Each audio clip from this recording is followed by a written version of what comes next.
For example 1, I want to solve the equation 5 to the 2x plus 1 is equal to 0.0025. It might be too hard to actually guess the answer here, so what we're going to do is use a logarithm to figure out the value of x that makes this true. So it's a simple process. What we're going to do is take the log of both sides of this equation. That's log base 10. So that is log of 5 to the 2x plus 1 is equal to log of 0.0025. So if the first equation is true, so is the second one, since I've done the same thing to both sides. But now, if I look at the exponent, 2x plus 1, we have a property of logarithms that says it takes this entire thing and it places it in front of this function, leaving us with just log of 5, which is a number. I'm going to be a little bit careful with parentheses, but this is 2x plus 1 times log of 5 is equal to log of 0.0025. So the thing to point out here is that we now have log 5, which is just a number, and we have log of 0.0025, which is also just a number. That means this is now just a linear equation, so logarithms will change something that's exponential to linear, which is much easier to solve. What I'll do is divide both sides by log of 5,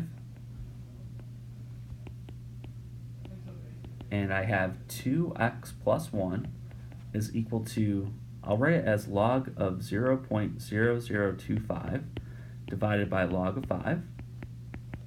And to solve for x, I'm going to subtract 1 from both sides and then divide both sides by 2.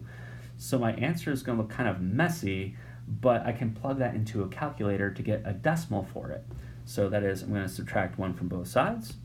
I'll then second divide both sides by 2. I'm going to do this all in one step, and I have my answer of x is equal to, I have log of 0.0025 divided by log of 5 minus 1 all over 2.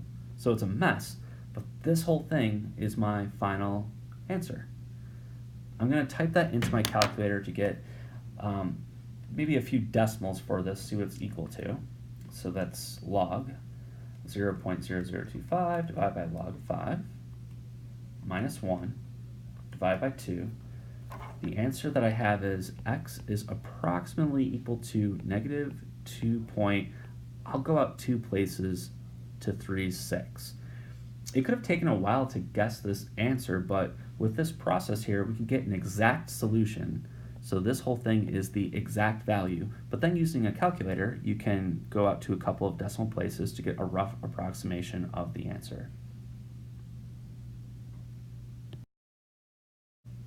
For example 2, same idea, I want to find the value of x that makes this equation true by using logarithms. But we have to do a little setup work before we actually apply the log to both sides. I'm seeing that there's a plus 4 at the very end and a times by 5 at the front. I want to get rid of those two things. So my first step will be to subtract 4 from both sides of my equation, which gives me 5 times 10 to the x minus 6 is equal to 1025. I could now take the log of both sides, but I have a 5 that can divide to both sides, so why not get that out of the way? Divide both sides by 5. And I get 10 to the x minus 6 is equal to 205. And now I've written it where I can apply the logarithm base 10 to both sides of my equation to solve for x. So it's an exponential function currently, but if I take the log of both sides,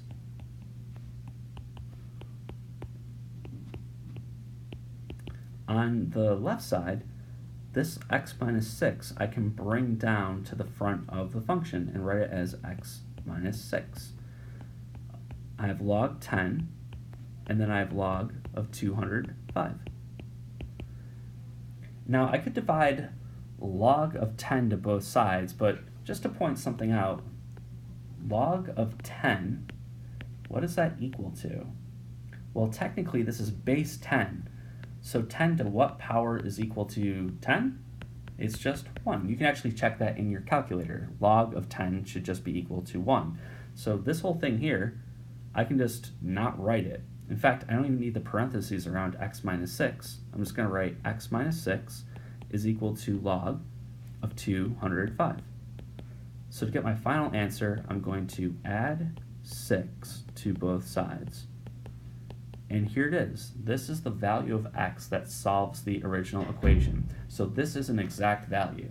If you want to get an approximation for it, just to see what it's close to, x is about 8.31, again, if I go out to 2 decimal places. So here we have an exact answer. It's approximately equal to 8.31, and those are the values that solve this equation.